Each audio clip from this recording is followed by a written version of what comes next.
আরনা করিহ মানে আশা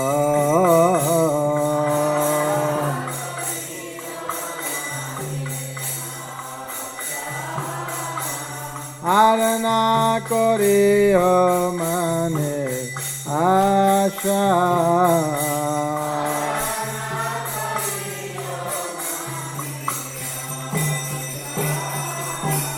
श्री गुरु चरणे रति ऐसे उत्तम गति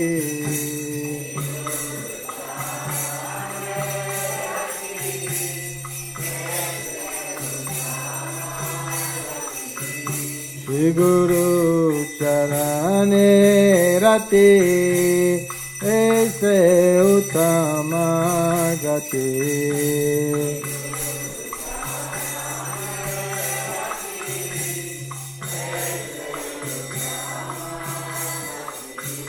जे प्रसारे पूरे सर्व आशा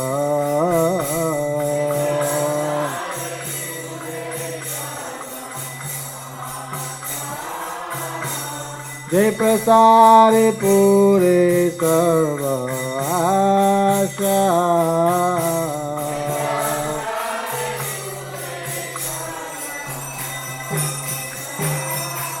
कुरान दिलो जे जन जन प्रभु से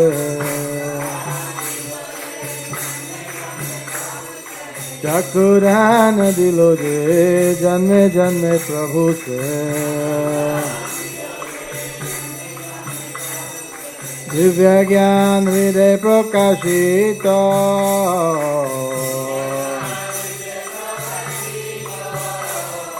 दिव्य ज्ञान हृदय प्रकाशित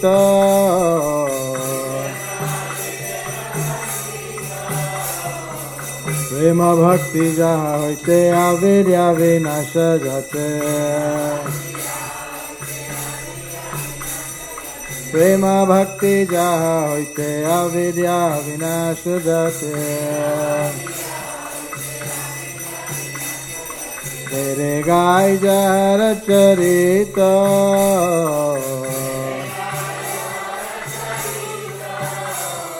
तेरे गाय जहर चरित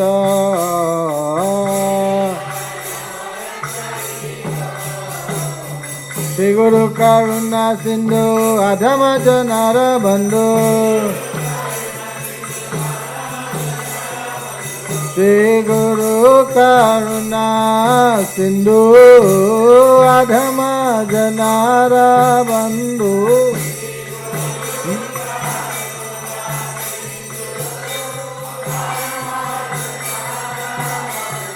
लोकनाथ लोकेर जीवाना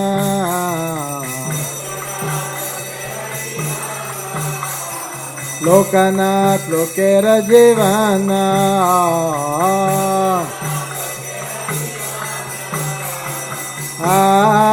प्रभु कर दया देह मोरे पारा छाया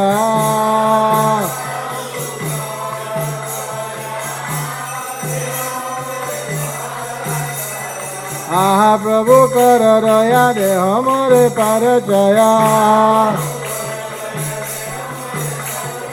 एबे जस गुसु त्रिभुवना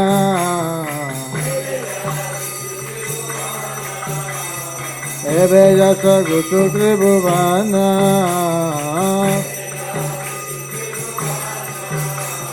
लीला प्रभुपाद पतित पवना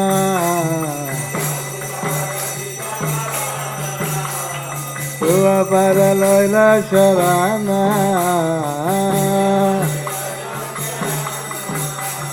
श्री गुरु करुणा सिंधु अधम जनार बंधु लोकनाथ लोकेर जीवाना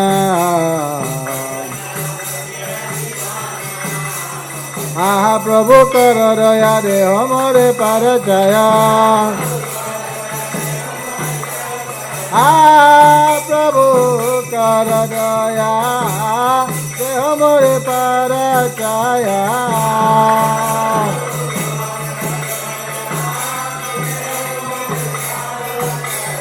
Ebeja Sagu Sukti Bhuvana Ebeja Sagu Sukti Bhuvana Jaya Prabhupada Jaya Prabhupada Prabhupada Jaya Prabhupada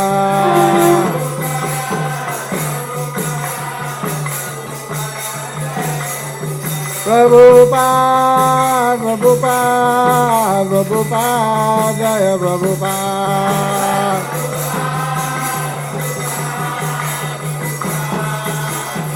Jaya Jaya Prabhupada, Prabhupada, Prabhupada, Jaya Prabhupada.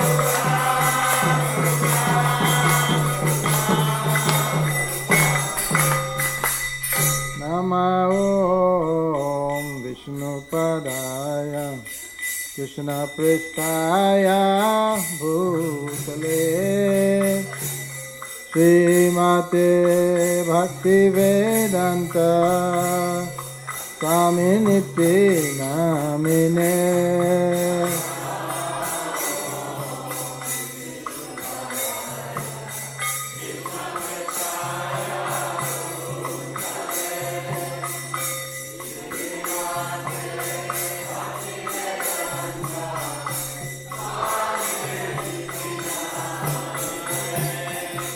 Namaste Saraswate Deve Gauravani Pracharine Nirvishesha Shunyavadi Pasatyari Shatarine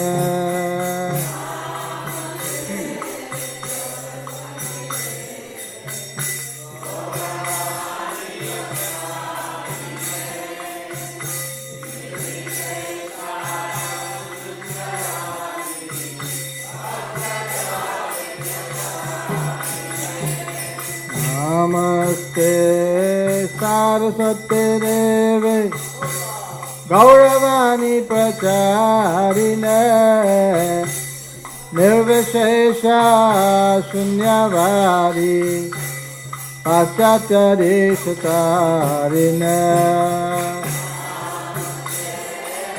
Saraswate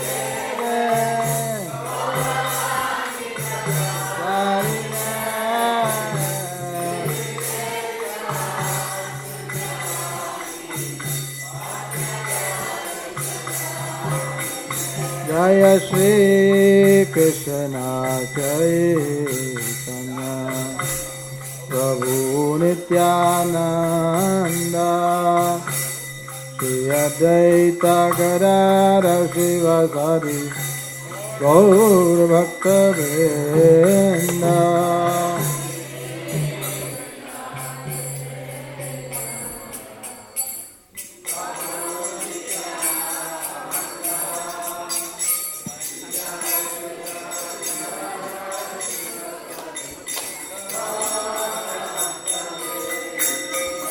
Jaya Shri Krishna Chaitanya Prabhu Nityananda Shri Advaita Gadadhara Srivasadi Gaura Bhakta Vrinda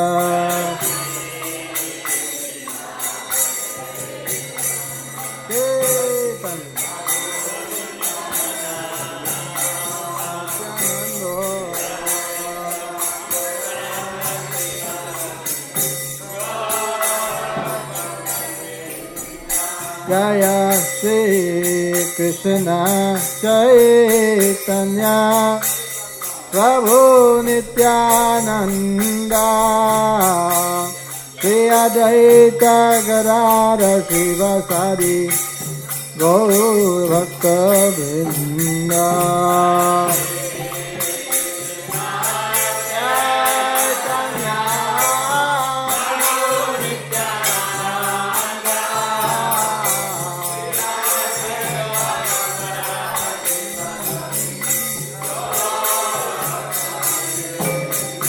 Jaya Gaura Bhakta Vrinda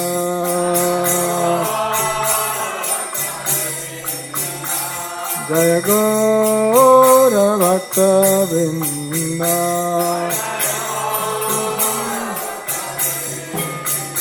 Hare Krishna, Krishna Krishna, Hare Hare, Hare Rama, Rama Rama, Hare Hare.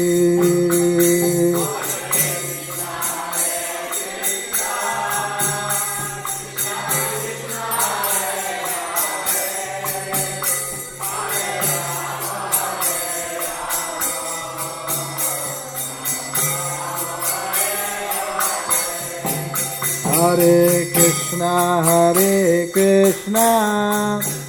Krishna Krishna, Hare Hare, Hare Rama,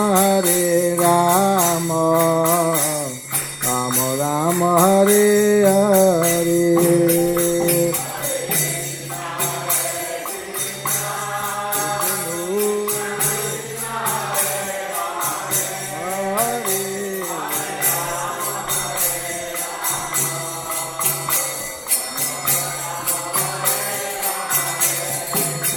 Hare Krishna, Krishna Krishna, Hare Hare, Hare Rama, Rama Rama, Hare Hare.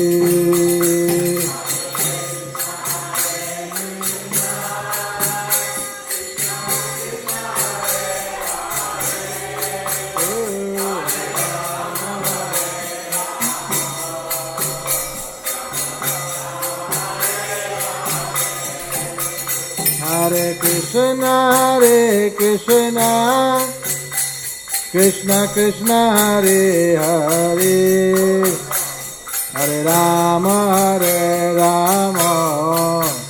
Rama Rama, Hare Hare.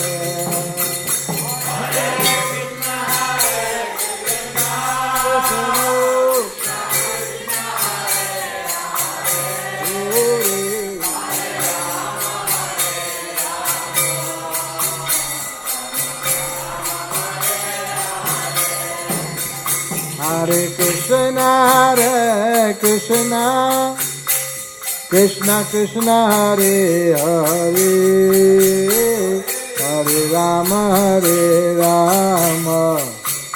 Rama Rama, Hare Hare.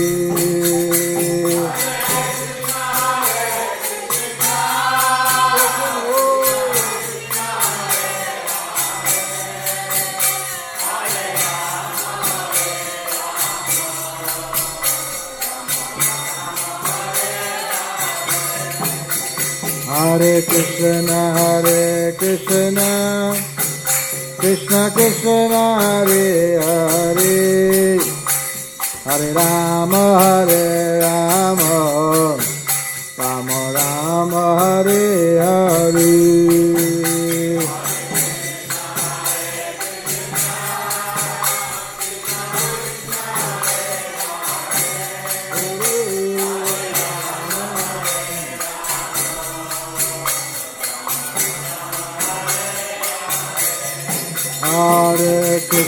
Hare Krishna, Krishna Krishna, Hare Hare, Hare Rama,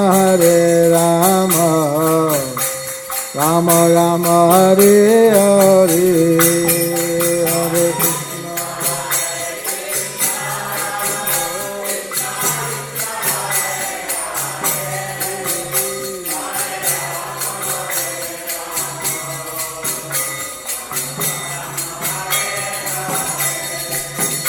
Hare Krishna, Krishna Krishna, Hare Hare, Hare Rama, Rama Rama, Hare Hare.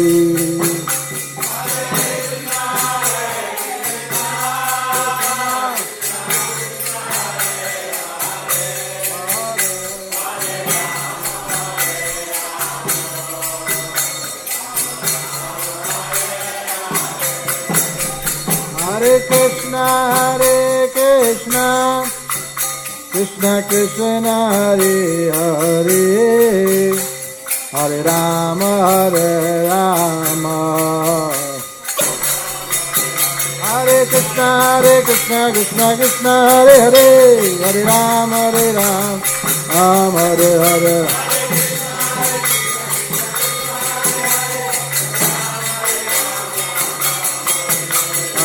Hare Krishna, Krishna Krishna, Hare Hare, Hare Ram, Ram Ram, Hare Hare. Whoa!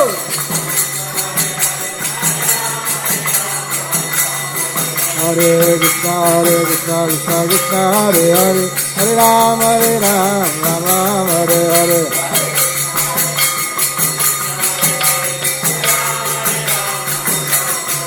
Hare Krishna,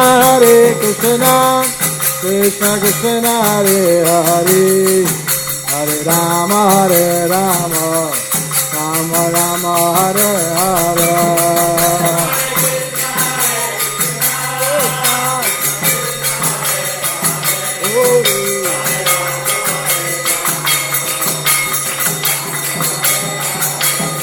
Hare Krishna, Krishna Krishna, Hare Hare, Hare Rama, Rama Rama, Hare Hare.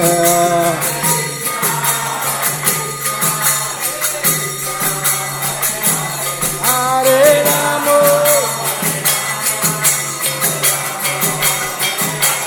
Hare Krishna, Krishna Krishna, Hare Hare, Hare Rama, Rama Rama, Hare Hare.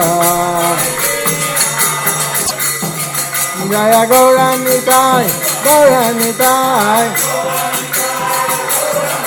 Jai Gauranitai, Jaya Gauranitai. Prabhupada,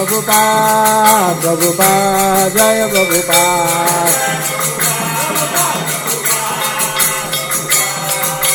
Jaya Prabhupada, Jaya Prabhupada. Nitai Gaura Haribo, Haribo, Gaura Haribo.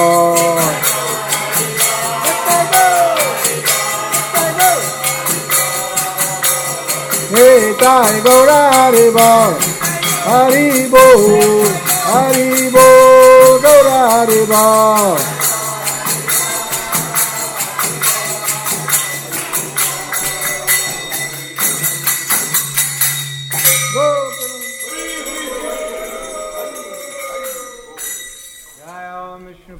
Paramhans परिव्राज काचार्य अष्टोत्तरस्त Shri श्रीमरेशि Bhaktivedanta स्वामी प्रभुपाद की जय। जय विष्णुपाद परमहंस परिव्राज काचार्य अष्टोत्तरस्त श्री श्रीमद् भक्ति सिद्धांत सरस्वती गोस्वामी महाराज प्रभुपाद की जय। अनंत कोटि वैष्णव वृंद की जय। नामाचार्य श्री हरिदास ठाकुर की जय। प्रेम से कहो श्री कृष्ण चैतन्य प्रभु नित्यानंद श्री अद्वैत गदाधर श्रीवासादि गौर भक्त वृंद की जय। श्री श्री राधा कृष्ण गोप गोपीनाथ श्याम कुंद राधा कुंद गिरि गोवर्धन की जय। श्री वृंदावन धाम की जय। मायापुर धाम की जय। जगन्नाथपुरी धाम की जय। नूरमनेति धाम की जय। तुलसी महारानी की जय। भक्ति देवी की जय। यमुना माई की जय। गंगा माई की जय। श्री हरिनाम संकीर्तन की जय। निताय गौर प्रेमानंदे हरि हरि बोल। समवेता भक्त वृंद की जय। All glories to the assembled devotees. All glories to the assembled devotees. All glories to the assembled devotees. All glories to Sri Sri Guru Gauranga.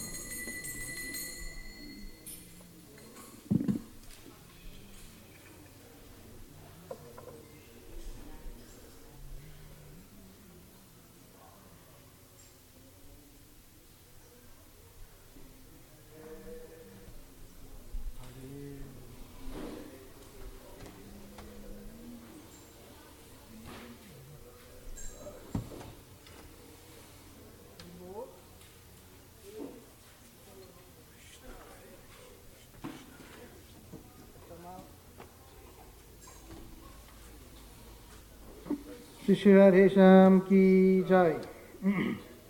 Some reading from Krishna book, chapter 18. The Lord's greatest glory, His causeless mercy upon the conditioned souls. The Vedic reciters or the personified Vedas sing thus: O unconquerable, you are the Supreme Personality. No one is equal to you or greater than you. No one can be more glorious in his activities. All glory is unto you, all glory is unto you. By your own transcendental nature, you fully possess all six opulences. As such, you are able to deliver all conditioned souls from the clutches of Maya. O Lord, we fervently pray that you kindly do so. The conditioned souls are struggling very hard to escape from the material bondage, and according to their different conditions of life, they have been given different types of engagement. But all engagements are based on your knowledge. Pious activities can be executed only when inspired by your mercy. Therefore, without taking shelter at your lotus feet, one cannot surpass the influence of material energy. Actually, we, as personified Vedic knowledge, are always engaged in your service to help the conditioned soul understand you.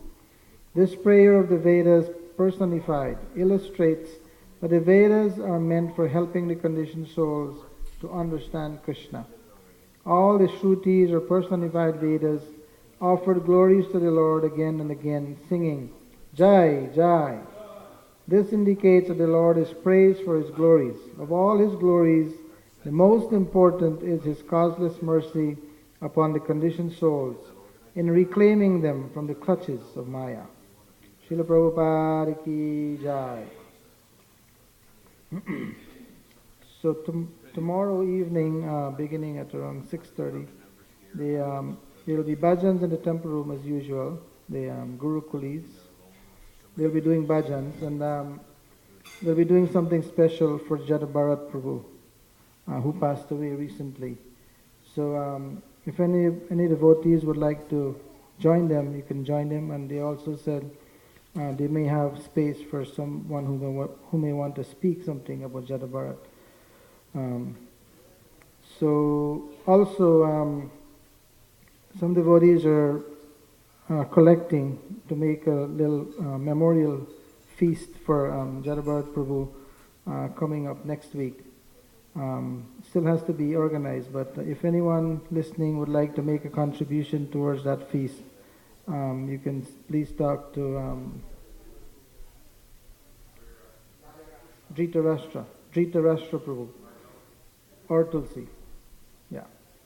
All right. So that's tomorrow evening. You can join in. One person came forward to make wicks for the Kartik festival. If anyone listening would like to make wicks, you can please come to the Pujari room and get your things from Nitai Priya.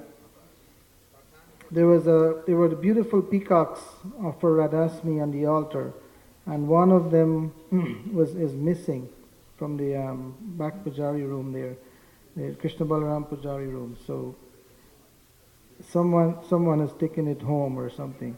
But anyway, they would like to get it back. The Pujaris would like to get that back. It's a beautiful one, especially the one that was on the pillar near to Radharani there. It's missing. If you know where it is, please let the Pujaris know. Tamahar Prabhu will give class today. Here are the devotees who have assisted their Guru in dressing the deities. Shri Shri Radhe Shyam were dressed by Mother Gandharvika, Chota Radhe Shyam by Mother Leela, Shri Shri Krishna Balaram by Mother Jayanti, Chota Krishna Balaram by Mother Karuneshwari, Shri Shri Gaurnitai, Mother Ashtasaki, Chota Gaurnitai, Mother Ekadashi Vrata, and the Gurus and Lord Nishingadev by Krishna Kripa Mori Prabhu.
Jaya Radha Madhava Kunja Bihari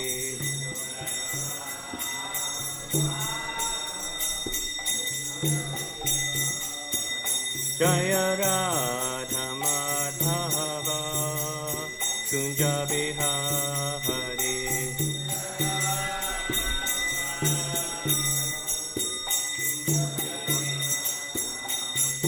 Gopi Chanda Pahalapa Giravadit Hari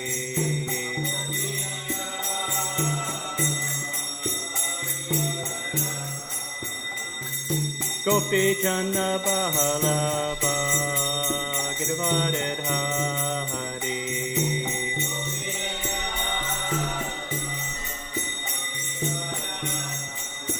Yashoda Nandana Vraja Jana Ranjanaya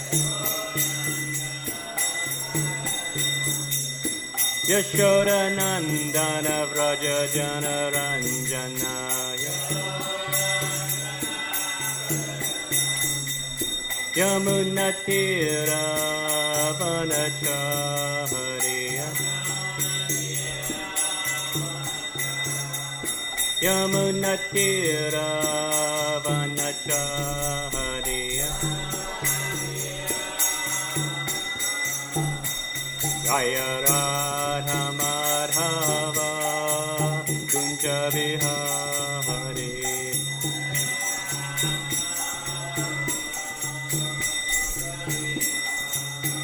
Jaya Radha Madhava Kunja Bihari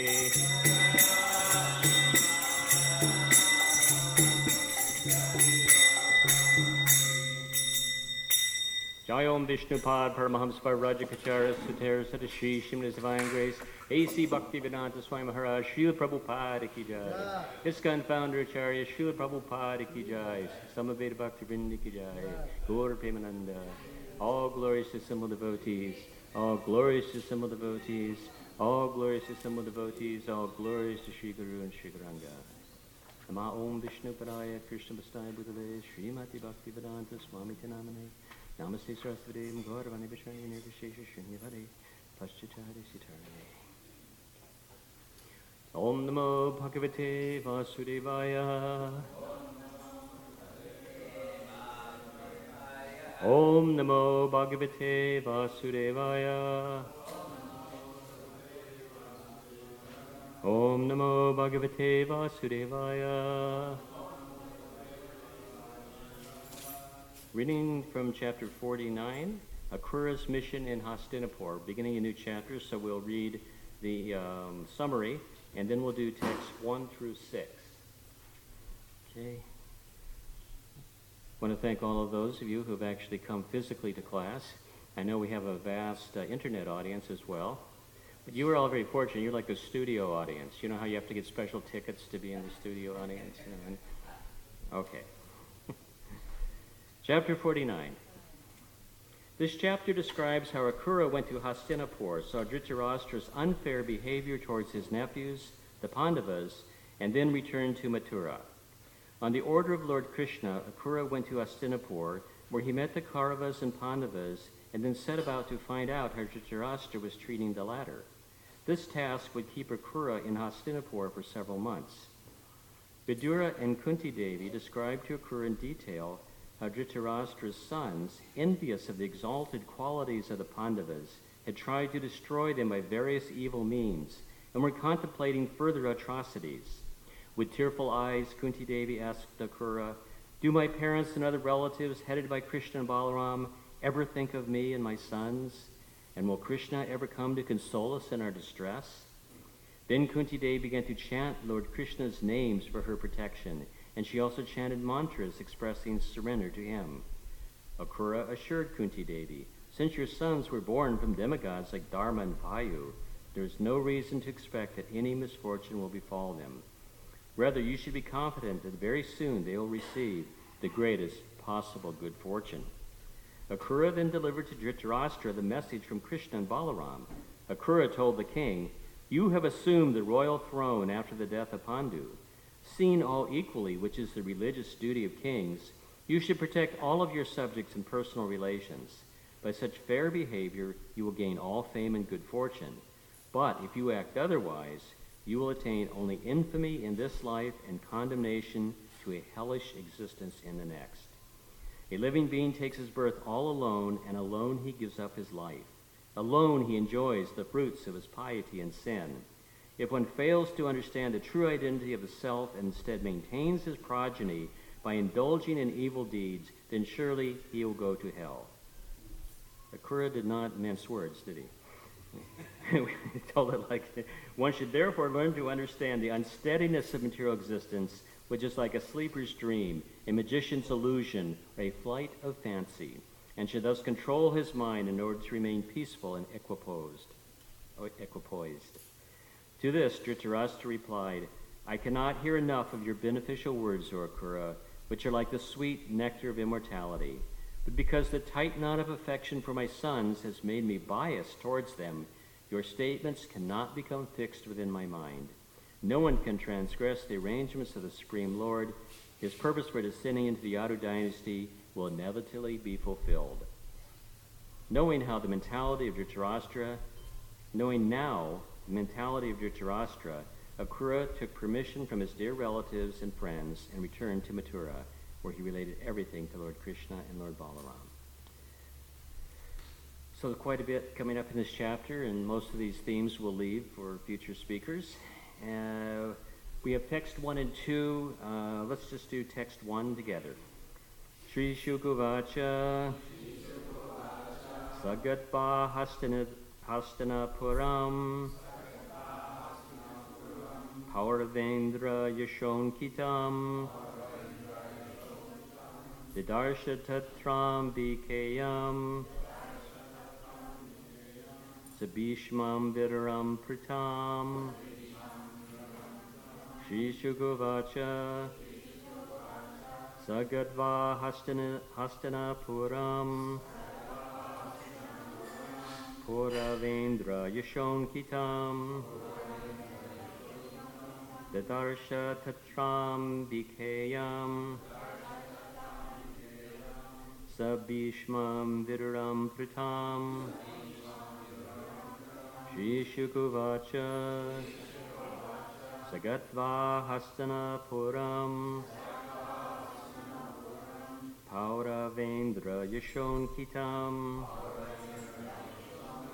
Didarsha Tatram Vikayam Sabishmam Vidaram Pritam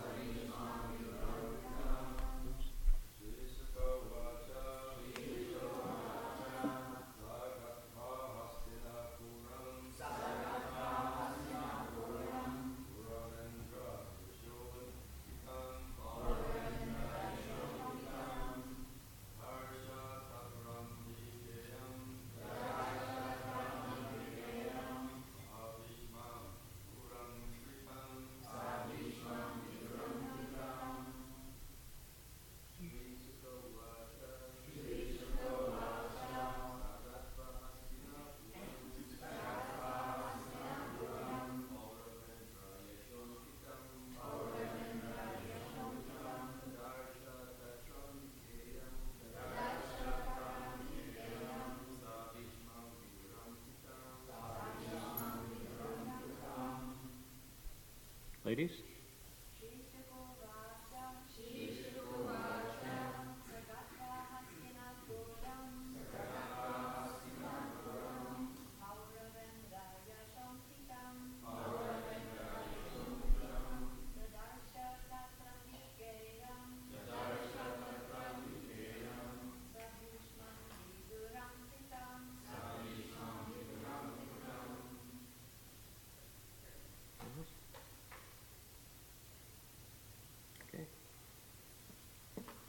And I'll read the rest of it. Sahaputram Jabalikam Padradvajam Sakautamam Karnam Suyodanam Dronim Pandavan Surido Paran Shri Shukovacha. Shukadev Goswami said, Sa Hi Akura Gatva going. Hastinapuram to Hastinapur. Paurava Indra of the rulers of the dynasty of Puru. Yasha, by the glory. Ankitam, decorated. Darsha, he saw. Tetra, there. Ambikayam, the son of Ambika. Dhritarashtra, sa, together with. Bhishmam, Bhishma. Viduram, Vidura.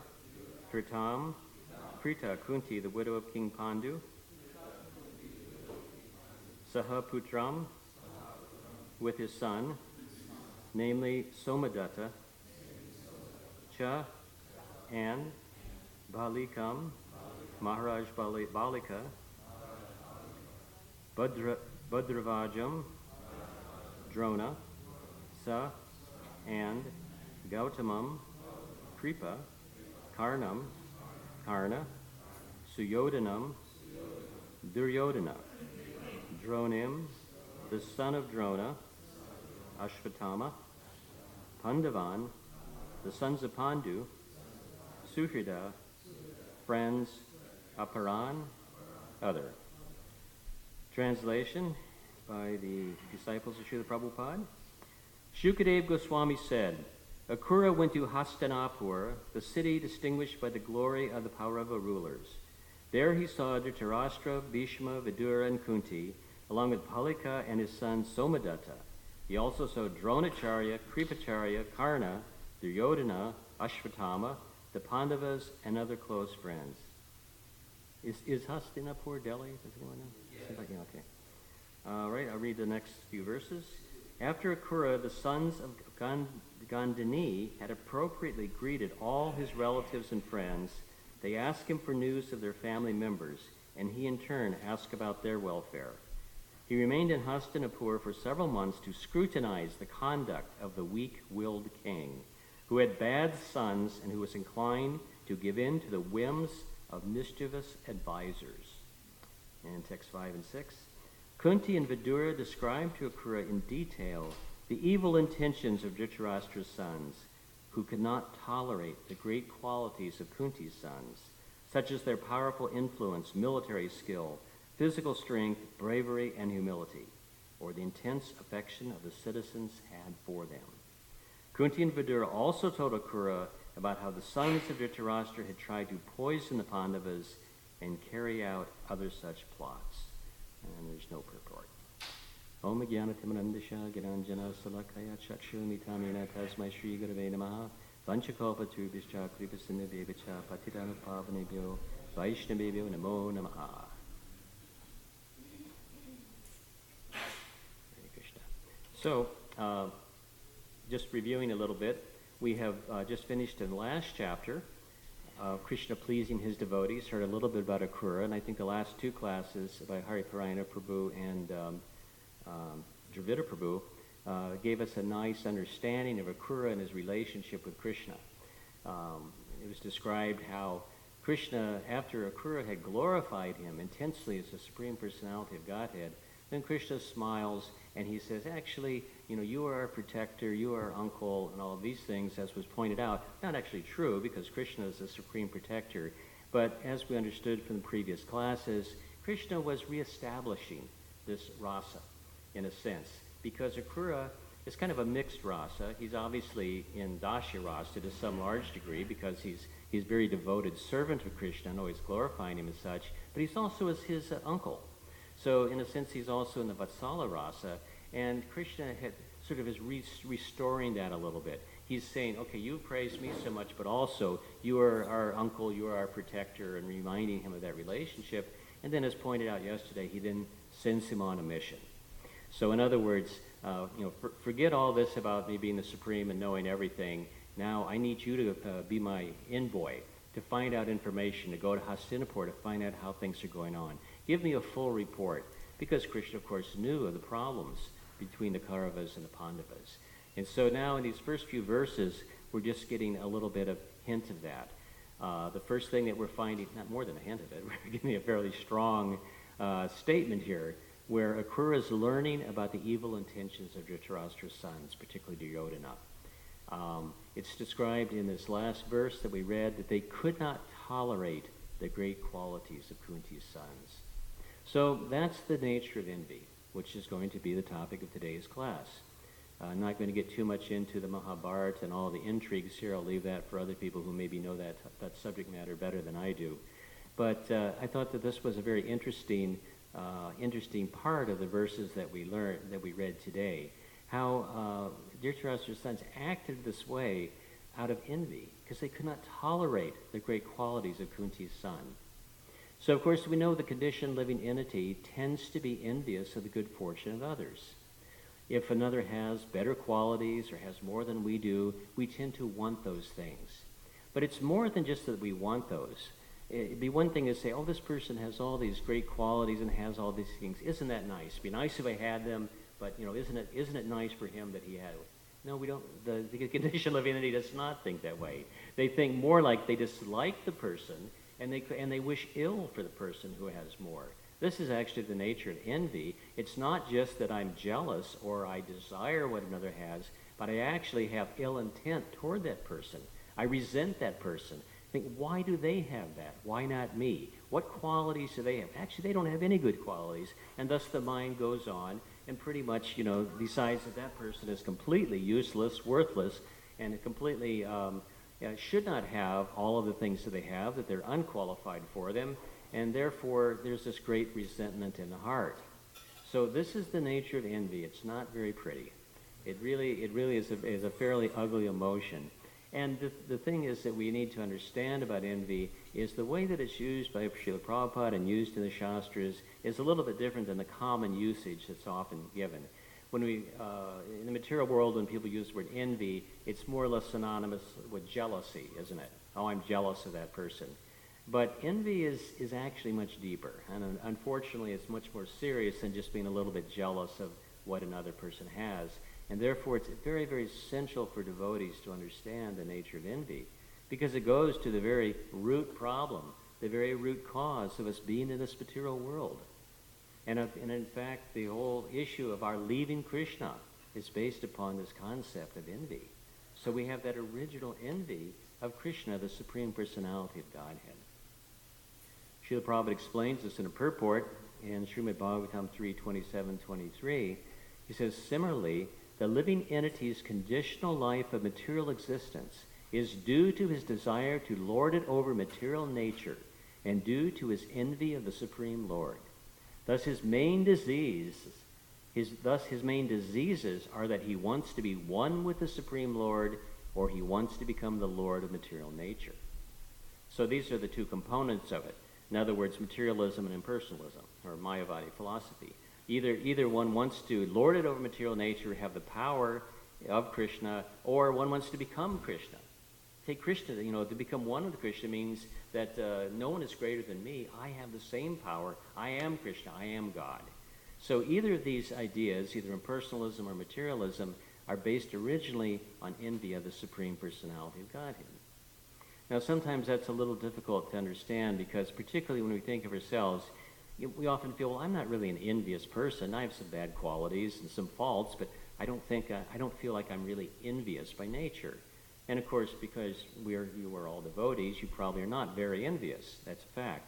But we see that many, many people are, and because that original envy is there of Krishna, we want to have that ability to control, the ability to enjoy, to have all of the facilities of God. So that's there, either subtly or grossly.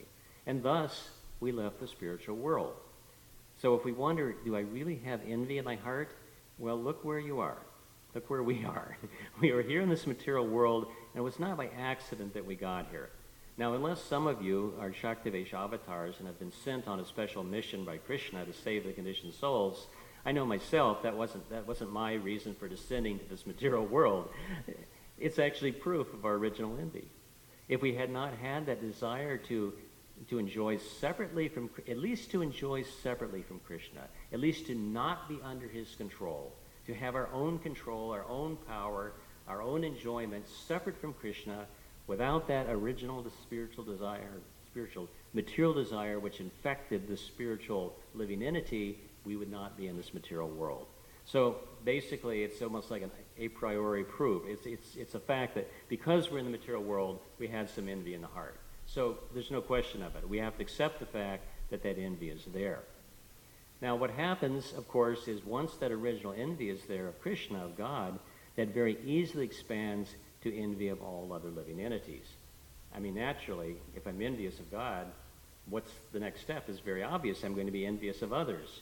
If I'm envious of the one who truly possesses everything, who there's absolutely no cause to be envious of, then naturally it's quite easy to be envious of other living entities. And that's what happens. We want what others have, what qualities they have, or what material possessions that they might have. And of course, this is goes to the nature of material attachment.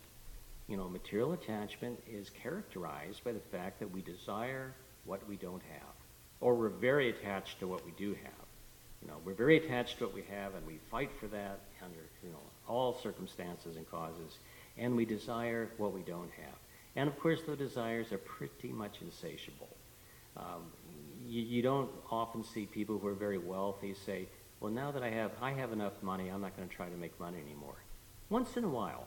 There are a few at the end of their life, they realize I have all this money, I can't even spend it all, and maybe they become philanthropists. Somebody like Carnegie, his plan at the end of his life was he tried to give away all of his money. And so he built these libraries. You might see even little towns across America.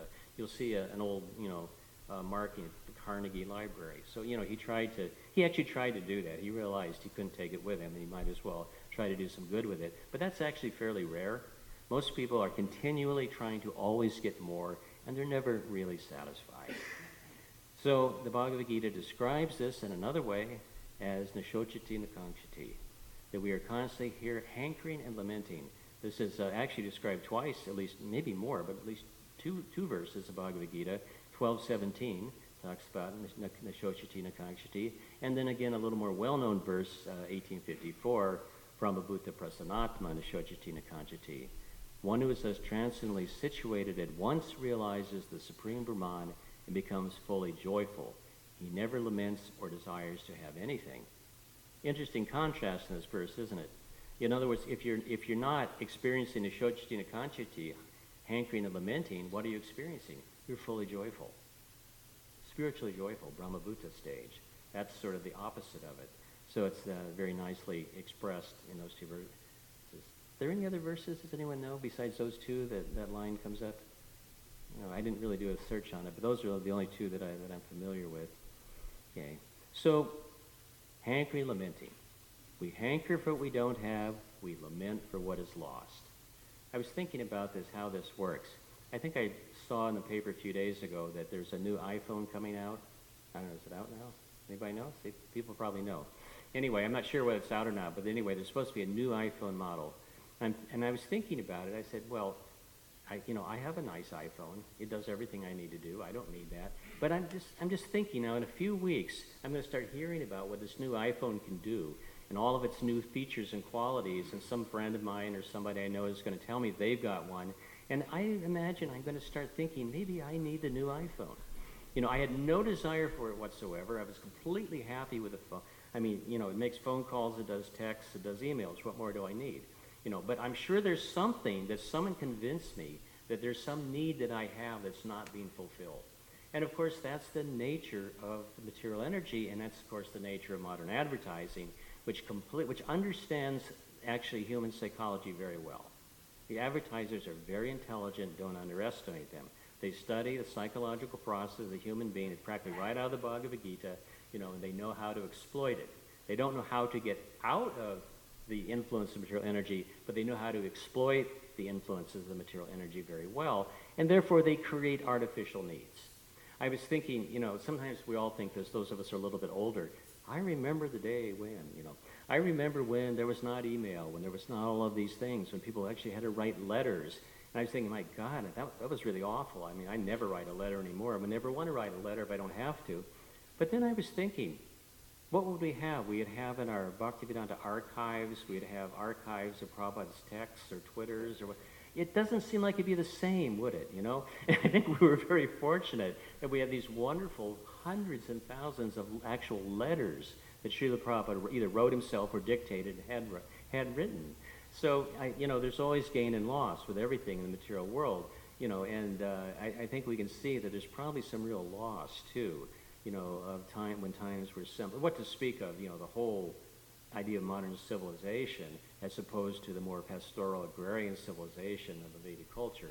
That's an entirely different topic in another class. But we can see that this constant desire for more and better and newer does not always lead to good results. And if we look around the material world, the simplest way to evaluate this is simply to say, are people more happy? Does technology actually bring greater happiness? And actually, I think we all know that answer. No, it doesn't. It may make things more convenient, and it may help our service. That's another thing. If technology helps us, Prabhupada was not against technology. Anything that helped could be used for Krishna's service, Prabhupada accepted and he liked. He gave the example, the dictaphone, et cetera. Many times Prabhupada talked about how, the process of yukta vairagya, how we could use technology and we could use everything in Krishna's service. So we're not against that. But we want to make sure that these things are actually making the quality of our life better, and are they actually improving our spiritual life? If not, then they're simply hindrances in the process of Krishna consciousness.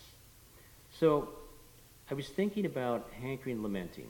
Hankering means wanting something in the future, and lamenting means, being sorry for what happened in the past, right? So it's all about the past and the future. And therefore, when one is hankering, lamenting, one is never in the present. You're not in the present, and people who are not in the present usually aren't happy. It's always like the good old days. Devotees even do this. There's some devotees always talk about the good old days. Well, first of all, for you younger devotees, they weren't all good old days.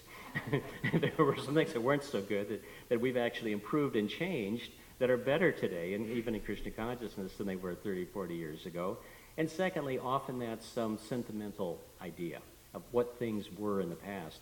And if we get too focused on that, it prevents us from being in the here and now. I mean, not going back into be here now and all that, but it does prevent us from our current service. What is my current consciousness? What is my current mentality? How am I appreciating Krishna, serving Krishna right now? Not like how it was in the good old days, or how in some, I may do this in the future, and maybe I'll do this, and I've got all of these plans which never really amount to anything because I'm not doing something right now. And we sometimes find this. I find this a lot. In my position, I have a lot of devotees. Well, it's a fair amount of devotees. Not all devotees, of course. A few devotees. I'll put it this way. A few devotees are always telling me about what we should do, what they should do or what we should do, which means what somebody else should do. Not what they personally should. And I usually say, that's a wonderful idea. I think you should do that. How can I assist you? And they kind of stop at that point because they really want somebody else to do it. Now, many devotees, of course, are doing wonderful service. They take it upon themselves and they charge forward. I'm not saying that. But once in a while, we get this attitude. And again, this is being in the future, being in the past, not being the present. Of course, we have the process of smaranam, remembrance of Krishna. So, and we also sometimes have future plans of what we're going to do. So we want to strategically plan what we're going to do to spread Krishna consciousness. So in that sense, we do use the past and the future. But it's all those activities bring us to the present. The process of smaranam, of remembering Krishna, is something I'm remembering right now, isn't it? I'm not stuck in some past thing. It's a memory that is now currently activating in my consciousness. So in other words, spiritual remembrance and spiritual planning is different than material being stuck in the past and the future, which leads to hankering, lamenting. It's a quite different activity. It's quite different because it's always about our present consciousness. It actually, because remembering how Krishna looked on Ranastami, or thinking about, let's plan this preaching program, how we're going to go in Harinam, these things enliven us because they're currently enlivening our consciousness. So it's a very different activity. Okay, I want to talk about that. Now, one of the main differences between the devotee and the non-devotee is the devotee gives up envy. even if we have not fully 100% given up all of our envy yet. We are in a process and a plan that's specifically meant to give up envy. This is what Krishna consciousness does, because we are actively reestablishing our relationship with Krishna, which is one of servant. You can't be a good servant if you're envious, right? It's contradictory. Like, oh, I want to serve you, but I'm really envious of you. It makes no sense even. You have to give up envy to serve. And even if we're a little reluctant or we're not completely there, the consciousness isn't always 100%, we're basically doing that. We're trying to do that. Our desire is to serve Krishna purely. Our desire is to give up envy. And we are performing the process of sadhana bhakti, which does that, which purifies the heart, purifies the consciousness, and helps us to give up enviousness. I'm going to read a little something from a Prabhupada's lecture in Ahmedabad, 1972. Prabhupada said, devotees, they are paradukkha dukhi. The symptom of a devotee is they are unhappy by seeing others unhappy. Generally, a person, if he sees somebody happy, he becomes unhappy. Matsarata.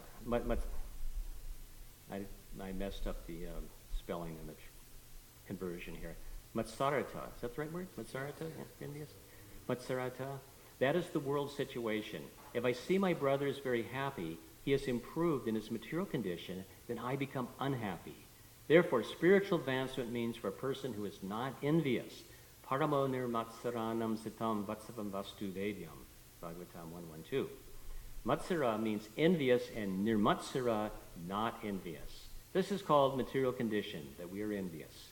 This is the position, and therefore Krishna begins the Bhagavad Gita to get out of this ignorance and enviousness, and this is the basic principle of Bhagavad Gita. So Prabhupada states it very clearly. Basic principle of spiritual life is to get away from that envious consciousness. And in fact, we see in Bhagavad Gita 9.1, Krishna says to Arjuna, my dear Arjuna, because you are never envious of me, I shall impart to you this most confidential knowledge. So this was Arjuna's qualification, anasuyave, that he was not envious. In other words, that is what qualifies us for spiritual life. That we give up our envy for Krishna, we give up our envy for devotees, we give up our envy for all living entities. And that anasuyave, that non-envious quality, is our qualification to receive spiritual knowledge. So we see that the opposite is the atheists. They show the most enviousness for Krishna, actually. Why? Because they actually deny his existence. So even more than, disputing or being angry or fighting with Krishna, I mean, even the demons, in one sense, a lot of times they acknowledge Krishna, they acknowledge Vishnu, right?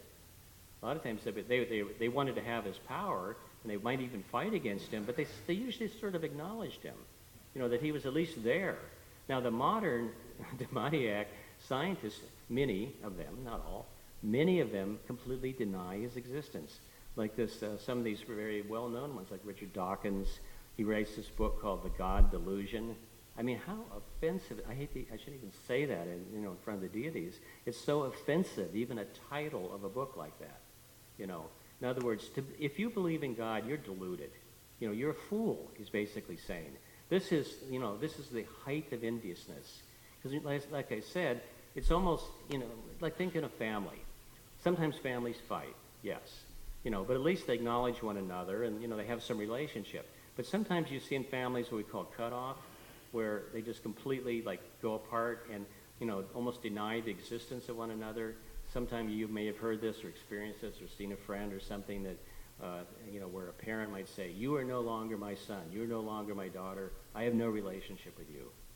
That's really terrible, isn't it? I mean, what can be more hurtful? If you say, I'm really mad at you, I'm really angry at you, okay, there's still, room for relationship, But if you say, I don't even acknowledge your existence, you're dead to me, that's the worst thing you can do, isn't it? So that's what atheists are doing to Krishna. They're saying, I don't even acknowledge your existence. You don't exist to me. Of course, they're great fools.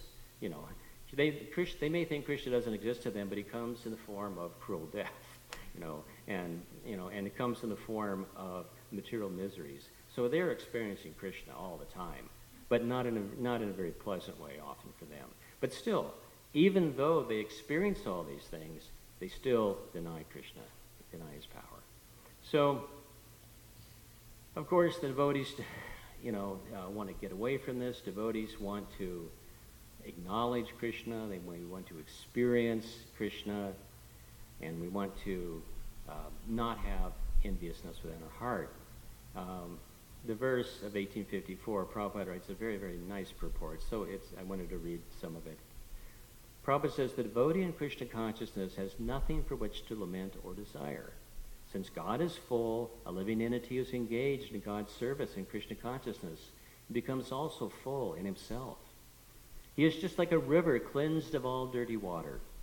Because a pure devotee has no thought other than Krishna, he is naturally always joyful, prasannatma. He does not lament nor have any material loss or aspire for gain, because he is full in the service of the Lord. He has no desire for material enjoyment, because he knows that every living entity is a fragmental part and parcel of the Supreme Lord, and therefore eternally a servant. He does not see in the material world someone is higher, someone is lower. Higher or lower positions are ephemeral, and a devotee has nothing to do with ephemeral appearances or disappearances. From him, stone and gold are of equal value. This is the Brahmabhuta stage, and this stage is attained very easily by the pure devotee. I thought this was a very wonderful purport. I mean, it's very beautiful and poetic and so nicely written, but it also tells us two very, very important things. Because in this purport, Prabhupada talks about both the cause of envy and the result of giving up envy. It's right in here. The cause of giving up envy and the result of giving up envy. The result is easy. One reaches the Brahmabhuta stage. One becomes prasannatma. One becomes fully joyful. And when one gives up that hankering lamenting, when one gives up envy, this is the spiritual qualities become fully imbued in that devotee. But he discusses the cause of being able to give up this envy. There's actually two parts to it that are mentioned in this purport. One is that the devotee has spiritual knowledge, and the other, the satisfaction of bhakti. So the devotee must have knowledge. Prabhupada says that he knows himself to be the fragmental part and parcel of Krishna. So if we have, this is the intellectual part. If we have that understanding, we know who Krishna is. This creates appreciation. This creates understanding. In other words, why be envious? Krishna is God. And it also brings about a sense of worship. In other words, knowing Krishna's position, we naturally worship him, and worship is the opposite of envy, in a sense.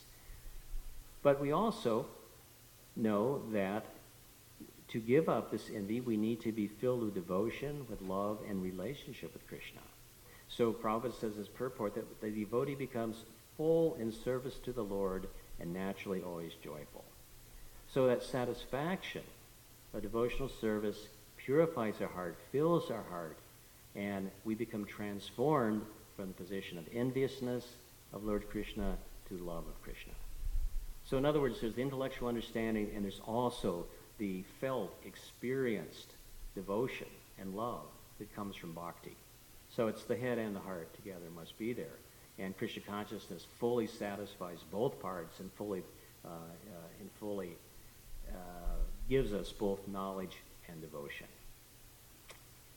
So, how does envy manifest with devotees? Well, we see that for the most part, devotees are becoming free from envy. But sometimes we still feel in our hearts because we're still conditioned souls and we haven't quite yet become purified. Now, sometimes there's just could be some jealousy or some envy. We find that somebody has some quality, some spiritual quality or whatever, or some material possession. But also, when this becomes more deeper, it can reach the point of offenses. So devotees always have to be very careful of offenses. We're warned against this, the 10 offenses, which we chant every Saturday here. We probably should chant it every day, but at least we're hearing it weekly. And the first offense, of course, is to blaspheme the devotees. So this is actually considered to be the greatest offense. Prabhupada has called it the mad elephant. Well, in the group of Goswami called the mad elephant offense. And there's an interesting interesting purport by Srila Vishwanath Chakravarti Thakur in the 6th canto of the Srimad Bhagavatam in the narration of the story of Ajamil, who of course chanted the name of Narayan. So in that, he talks about offenses, and of course the clearing of offenses through the chanting of the holy name. But Vishwanath says that of the 10 offenses, there are 2 that are most important. They're the most difficult for us.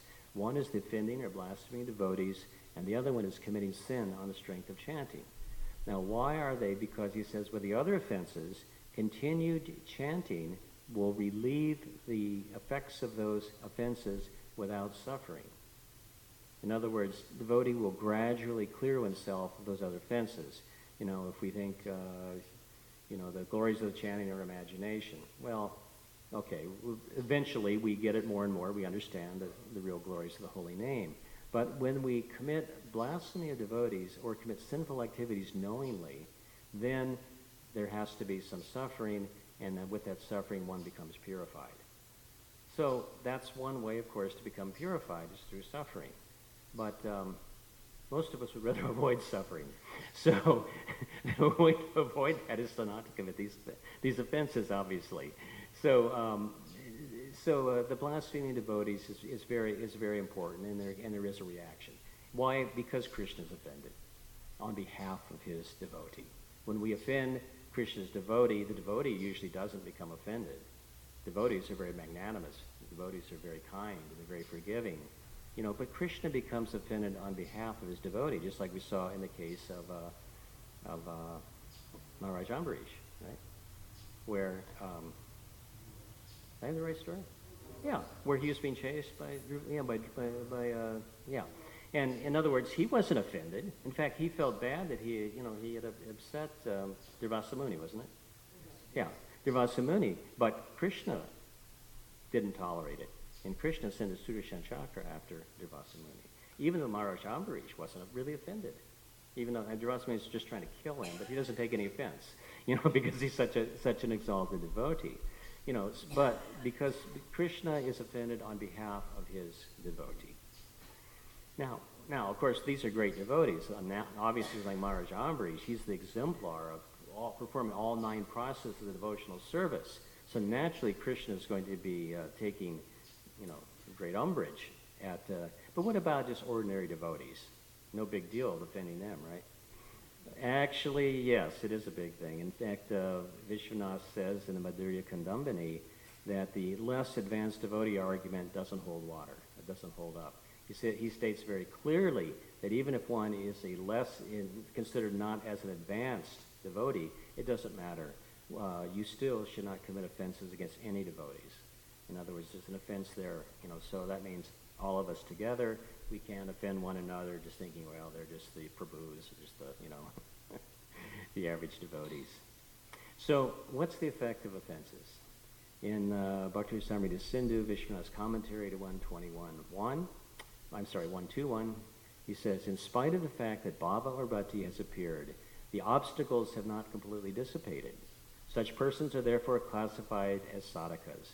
There still remains a trace of some serious aparad because the effects of aparad are very strong and long-lasting.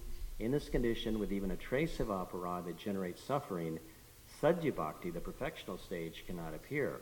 So in other words, aparads curtail our spiritual advancement.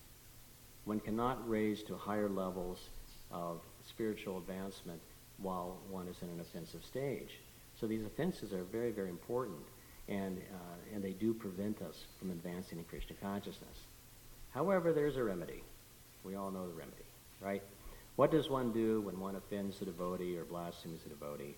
And this is, again, from Madhurya Kandambini. It's explained very nicely. Even if one even accidentally commits this offense against a Vaishnava, he must bitterly repent of his low behavior.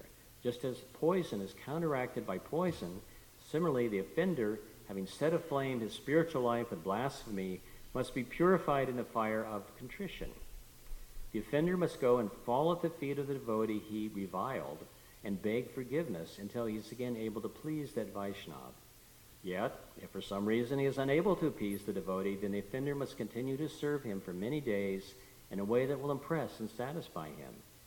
In case the offense is of such serious nature that the Vaishnava's ire remains unpacified, then the offender must strongly condemn his own abominable action and think,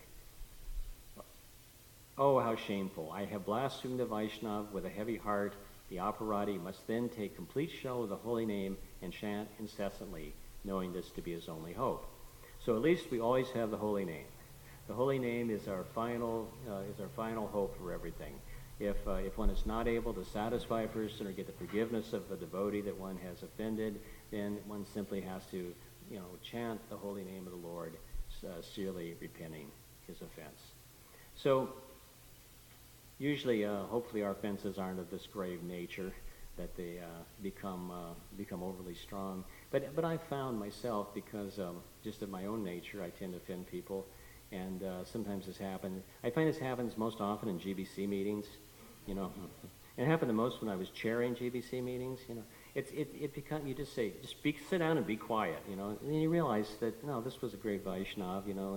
And so later I find I have to go and kind of ask them to forgive me. I'm sorry if I offended you in some way, and they're always very gracious. They know, And in other words, usually they're very forgiving because that's the nature of Vaishnavas. And you'll find this because of our pride, we often don't want to do this. I know it's hard for me, to say I was wrong and ask for forgiveness for something. It's a difficult thing for us to do because we harbor those anarthas in our heart of pride and things like this. But we find when we do, it's a very great relief to us. And it doesn't always work, as Vishwanath Chakravarti Thakur was saying. Sometimes you may not get the forgiveness of that Vaishnava, but I would say 95% of the time you will. And usually, in fact, often it leads to clearing up misunderstandings or, any problems or disagreements there might have been or bad feelings. Because, and even if we're not blaspheming, we don't want to harbor bad feelings against devotees. Actually, Vishwanath Chakravarti Thakur, when he defines blaspheming devotees, he even includes, criticizing or feeling envious of them. Is actually part of this offense. Obviously a little less so, but so we don't want to have hard feelings. We don't want to feel envious towards other devotees. So if we find that we have those feelings, it's often good to either, first of all, just throw them out, get rid of them. Don't give them any, don't give them any strength. Sometimes, and even devotees sometimes hold on to feelings. They hold on to resentments. They hold on to somebody offended me in some way, did this to me. It's the most useless activity. I'm saying this to you. Please, Prabhus and Madhu. This is the most useless thing that you can do as a devotee, is to hang on to so-and-so Maharaj did this to me back in 1984, and that's why I can't perform a devotional service and can't, be with devotees, and, and I'm basically sitting here being in, whatever, I've heard this. I've talked to devotees. They say, when did this happen? That was 30 years ago, and that devotee that offended you hasn't been in the movement for 20 years, and you're letting this, stop your progressing in Krishna consciousness and associating with devotees and performing service within this ISKCON movement? It's tragic. It's so foolish. Get over it. Move on. Now, if we can't move on, then go to that devotee and talk to them. I had a devotee came and talked to me once, this was some years ago, about something that they thought that I had said or did 10 years earlier. And it turned out to be a complete misunderstanding, and then we became good friends and whatever, But 10 years this person was thinking something that wasn't even true, or was misconstrued. This is just a waste of our time as devotees. Be forgiving. Give up resentment. And here, I've always I've said this before, but one of the definitions of holding on to resentment, it's like swallowing poison and thinking the other person will die. Right? You're swallowing poison and thinking, I'm getting at that person. No, you're the one swallowing the poison. You're only hurting yourself. The other person doesn't probably even know how you're feeling. Doesn't even care very much. And we're thinking, this is all material consciousness, and we really need to get past it. We need to avoid it. And sometimes if we can't get past it or avoid either go to the person and talk the thing out and work it out, and ask forgiveness and offer obeisances, or go to some other senior devotee and talk to them about it. In other words, don't hold on to resentments. This can be offensive, and it can stop and hurt our Krishna consciousness in so many ways. So, anyway, I got a little bit off the verse here, but I think it's so important that we try to work on these devotee relationships. I remember something that Vishnu Jan Swami said to us many, many years ago, and I could say so many things about Vishnu Jan Swami. Just an amazing devotee. I was down in Miami. I'm GBC in Miami now, and I went down there 2 or 3 weeks ago, and I was telling devotees how I'm really going off topic now, I'm sorry. Vishnu Jan Swami used to go down to the park, and he would chant all day. He'd chant for 8 hours every Sunday, and he'd bring back 2 or 3 devotees every week. He was actually making 2 or 3 devotees every single week. They were coming and joining the Miami temple, and many of them are still devotees today. But anyway, he said that, this ISKCON movement, this Krishna conscious movement, he said it's like our training ground. Krishna wants to see, how do you deal with the devotees? If you can't deal with devotees here, how are you going to deal with devotees in the spiritual world? The spiritual world, there's no envy. There's no fighting with devotees. Any differences there are totally on a transcendental plane that we can barely understand, what do we understand about any rivalry between, Chandravali and Radharani? They're sisters, come on.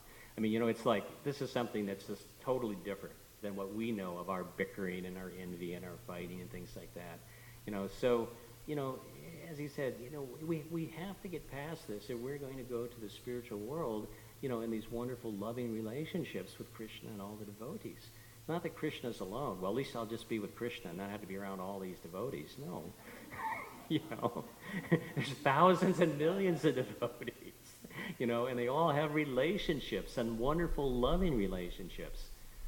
Think of, Chaitanya Charitamrita, but especially even Chaitanya Bhagavat.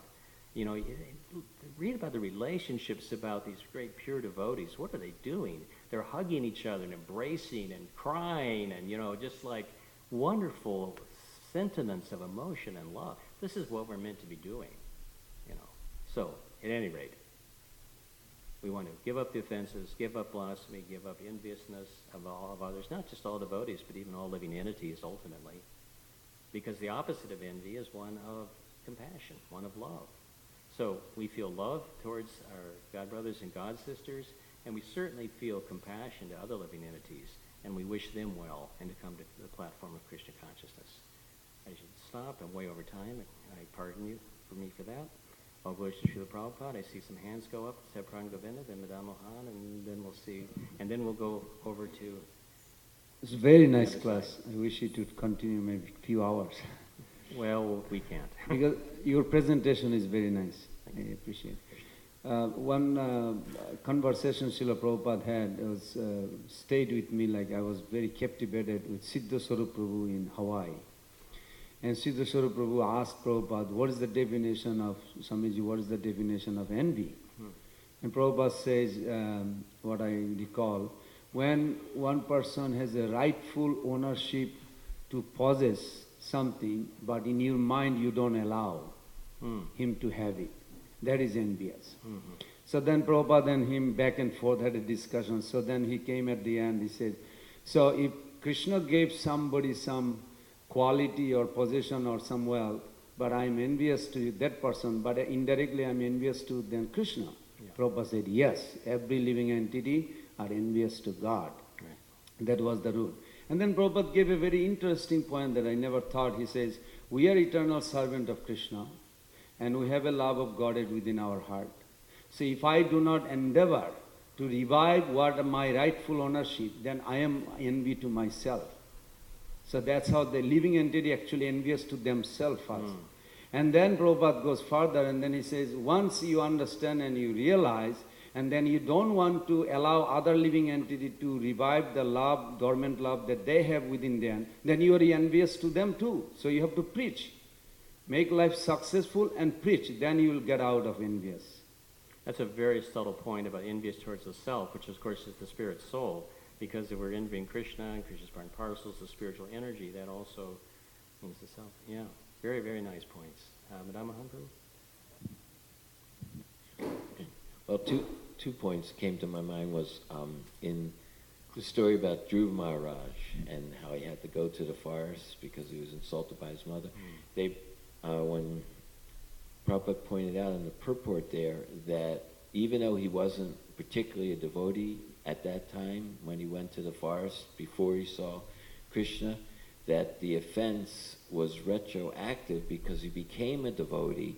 The offense that the stepmother made, she had to get the reaction for it. So it's not only that the devotees may not be, but if the devotee ever, or anybody, becomes a devotee, then you've already committed an offense against somebody who may become a devotee in the future, and then you get the reaction. So that was thoughtful to think of that. And then the other one that helps me with it, Nirmatsaranam Satam, is that the 10:14:7 verse where in the purport Sanatan Goswami points out that Krishna has one quality for every living entity. So there's something that you have that you can give Krishna that nobody else can.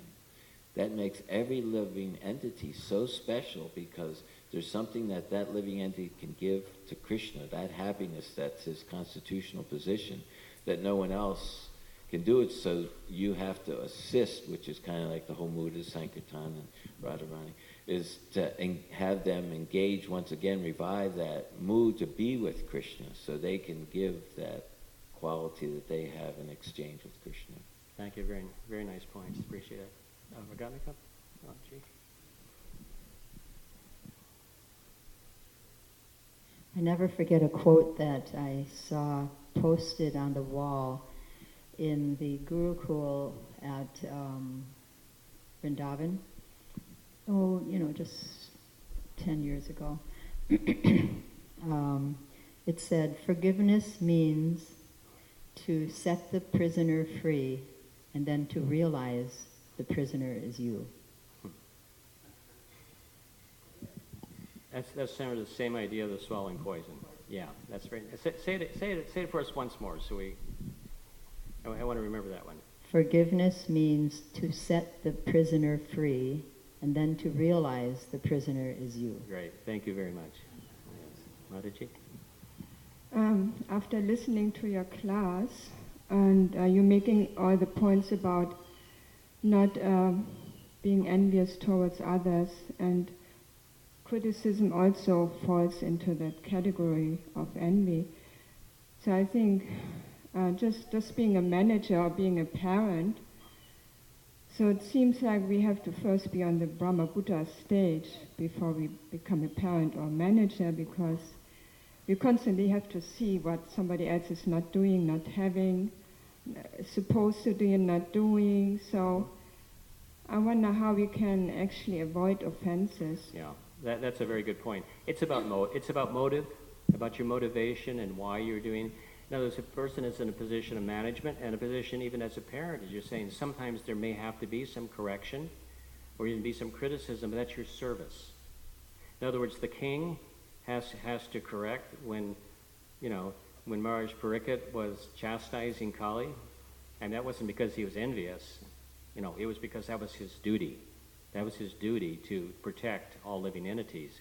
So that's really the difference. If something is our spiritual duty, it's not done out of envy.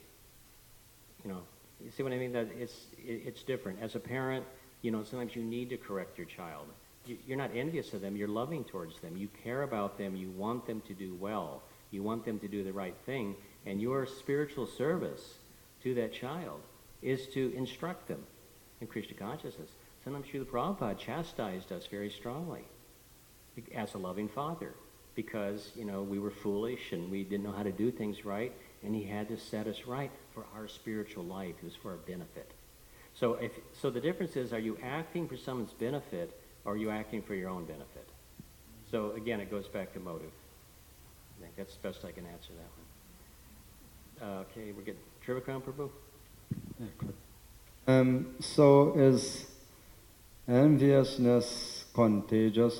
It's stated like if you associate with a very lustful person, you can also become lustful. So if you associate with a very envious person, can you become envious? Yeah. That was it? That was a good point. In other words, association is very important, I think, is the purport there. Yes. Yes. Try to associate with people who are not envious, and we will help take on those qualities. Okay, one more, and then we're done. Ramanya, you have the last word. There's this incident that happened in Mexico City Temple when Srila Prabhupada was visiting in 75. Unfortunately, it was two GBC members fighting. I don't want to say the name, just in the Lilambrita. And then Prabhupada called them in his room, and gave us the example. Two children, the father calls one of them to give massage to the father of the child. And the other one comes and start pushing the other kid. No, I want to give him massage. And they both start pushing each other. And then they start punching the father. And Prabhupada said, instead of giving him massage, they're punching the father. So you two doing this to me. Prabhupada told them. So I want you to pay obeisance to each other, like our brothers, and work together. That's a very good point, because if we're fighting and quarreling and envious, we're also hurting our spiritual master and hurting Krishna. Yeah, and in terms of criticism, sometimes, like you mentioned, the authority has to take decisions, and there's a constructive criticism too. Sometimes we mix that negative criticism and constructive criticism. Like we just have Jayananda Prabhu in, the minister did worship, and he gave us advice. You have to improve this. That's a constructive criticism. Exactly. Sometimes we mix, or we don't see clear those points. Yeah. Anyway. And that also gives, last point, if you are in a position of authority, whether it's a parent or whether it's a leader or whether it's the deity minister or whoever you might be, or a temple president or JBC or a head pujari, you have a special obligation to try to separate the tendency to criticize and what is needed to do as your service. And it's easy to blur those two. So anyone in any position, which is most of us, you have to be very careful. And you have to take any responsibility that Krishna has given you. It's a very, very important and sacred thing that one has to exercise correctly. Okay, it's almost 9 o'clock. All glories to Srila Prabhupada.